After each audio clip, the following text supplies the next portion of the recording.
All right, so good morning, everyone. Real quick, we're going to do it looks like I have two 9.2s, it's now been a month.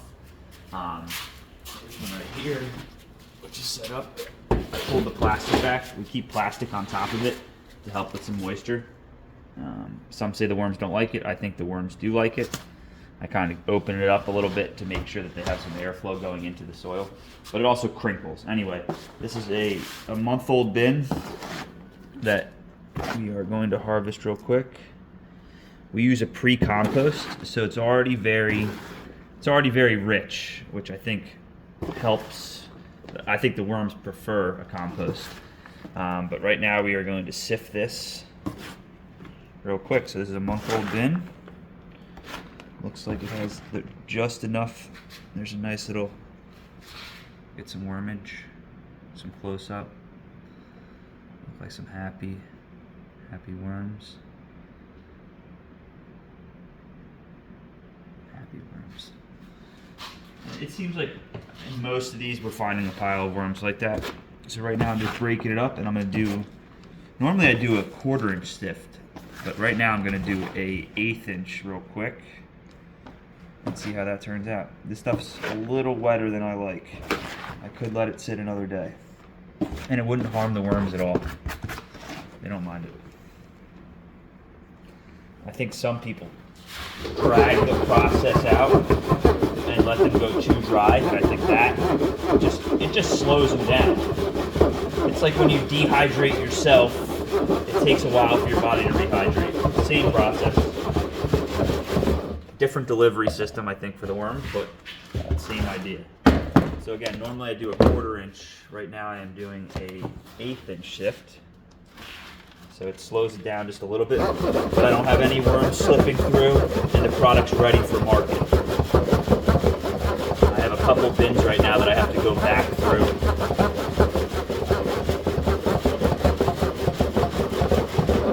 And yeah, so we're separating a lot of big stuff. Couple wood chips get through even after, but again, it's almost breaking to pieces, so it is breaking down.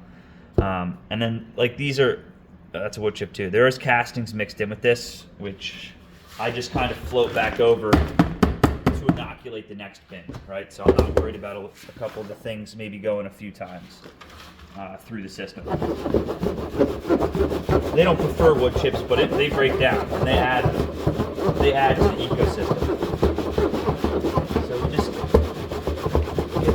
Get these worms over. I'm just going to show you how I set one of my bins once it's done. Again, I'm probably a little rougher with them than some. I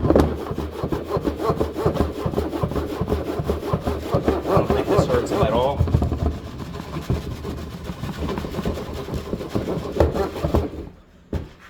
I mean, it takes quite a bit of effort to do this. I think a lot of people don't like sifting because it's hard work. My wife is being gracious enough to help me. I could put it on a tripod, but it doesn't give you the same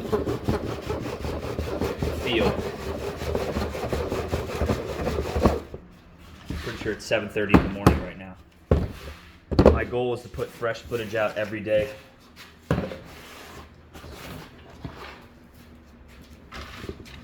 Maybe a 5 to 10 minute video, unedited, partly because I don't really know how to.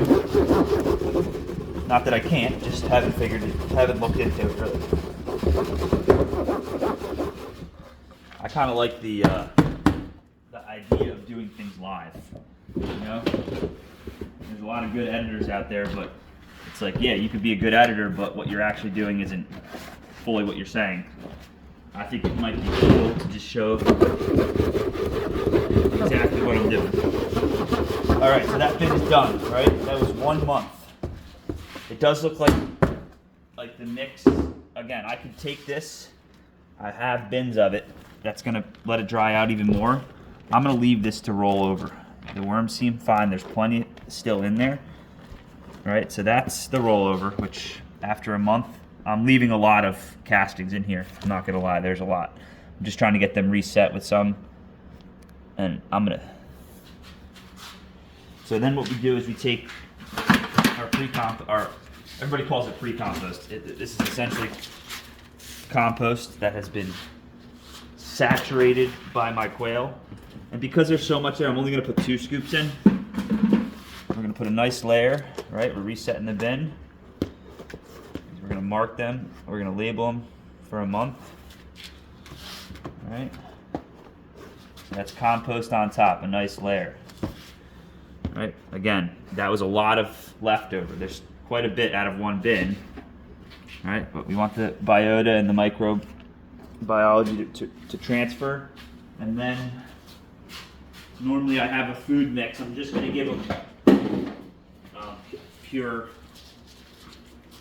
chicken feed, which can be substituted. I'm not even going to grind it. They'll deal with it.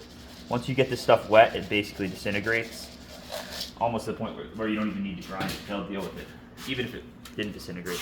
And then we go to our watering system. All right, there's some of our stock of castings.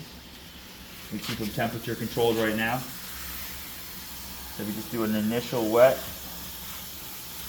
And yes, you can overwater them at this point. Kind of for after feel. It's hard to explain how much water you have to give them. Right? Then we do this. Come over here. I already have a couple pieces of plastic pre-cut that we just keep reusing. All right, then from here, I fold it back. I want the ends open. It's kind of what I've come. We're gonna pull this 9/7 sticker off. It's done. And today's 10/2, so we're going breeder bin 10/2, right? Because we want to be able to label it.